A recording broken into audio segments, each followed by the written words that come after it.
here's my review and swatch of this shimmer glitter eyeshadow.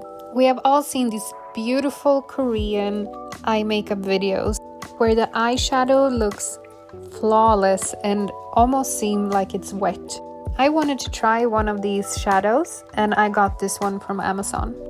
At first glance, it seems like a normal eyeshadow that is dry, but when I warm it up and blend it with my finger, it beautifully melts into my skin and starts to shimmer. The more you blend, the more you get this wet look appearance. The shimmer is very pigmented, but still glides on perfectly. I would recommend to apply this with your fingers so you can warm it up a bit and not apply it with a brush. I tried to apply it with a brush and the result is different than this shimmery, beautiful wet look that I was looking for. I can highly recommend this, it's just what I wanted.